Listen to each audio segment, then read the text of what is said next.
Rishi, what are some of the developments that we've recently seen in the Indian wealth management market? Indian wealth by in middle 2010 was roughly about $1.5 trillion.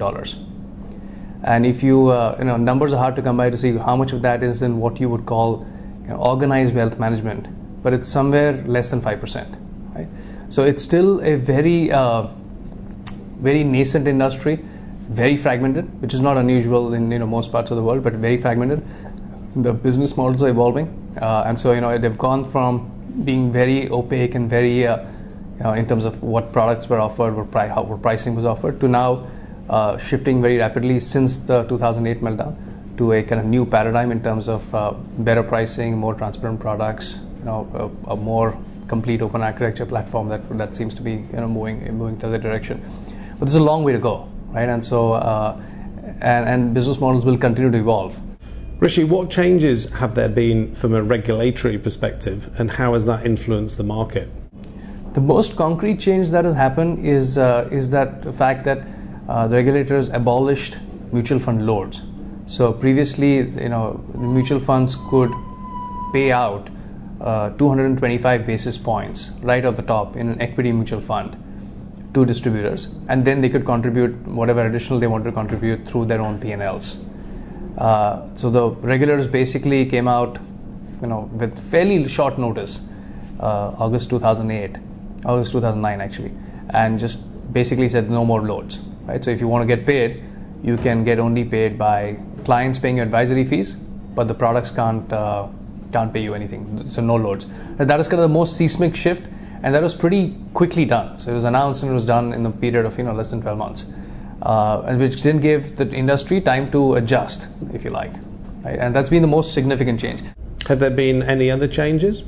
Besides that, there have been, at fairly regular intervals, there have been what one calls scams, right? Where basically people have wealth managers, individuals working with different private banks or wealth management firms have duped investors into, essentially fake schemes. Again, happens all the time. But what gets blamed then is relatively light regulation of the wealth management industry, right? And so there has been a lot of talk about creating more of a kind of regulatory framework for wealth management.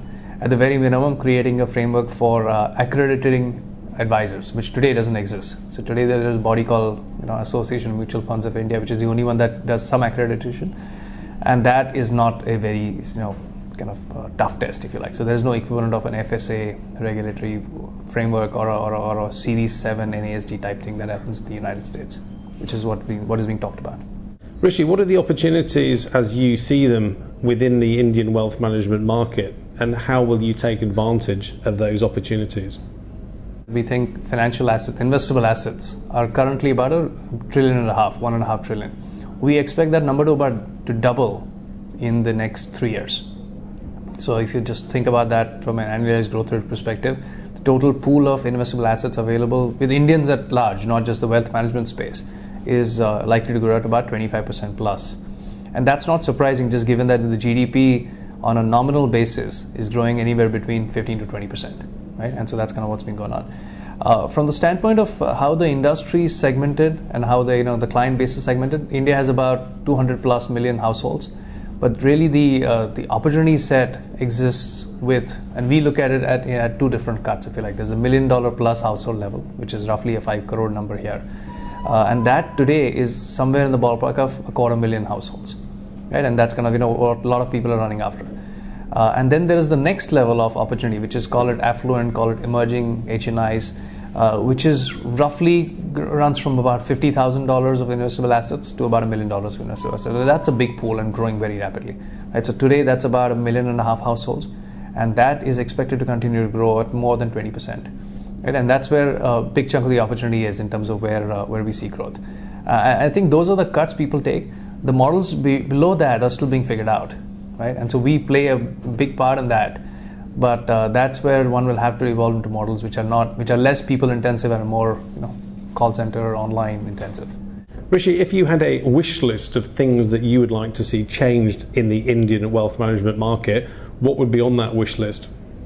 Well, if I could wave a magic wand and say, let every client be truly willing to pay for advice in a transparent fee-based way, I would love to see that happen. Right? Of course, that's easier said than done. and we've seen enough number of models which have kind of been very idealistic, based on the premise that the consumer behavior will change, and has not happened, right, and have hence failed. So that would be kind of the biggest thing which would one would like to try to see happen, right? If I woke up overnight and saw that change, that'd be wonderful. But that is probably a pipe dream, at least in the short term, right? And so, and while the regulators have tried to push it to that end, it's less about regulatory change; it's more about consumer behavior change. And so, then short of that, I think what one really wants to see is a willingness to kind of build for the long term, right? So the thing is, the other thing that also happens in client behavior is that long term is probably 3 to 6 month view, if you like, right? And so that is, and so everyone tends to, and so given that we are an emerging market, I guess as we call that, right? We have, at least in the equity asset class, we suffer pretty significant ups and downs. There's a high amount of volatility, and that just makes life very difficult as a wealth manager to manage that, right? When people take a view which tends to kind of shift, the mood shift by on a fairly short-term basis. If you're investing for the next 5 years, you wouldn't worry about temporary dips in the market for a few weeks, or or you wouldn't get excited about jumps in the next on the upside. And so that's the other challenge which I would love to see, which is around some form of it's consumer behavior. It's easier wished for than actually for it to happen.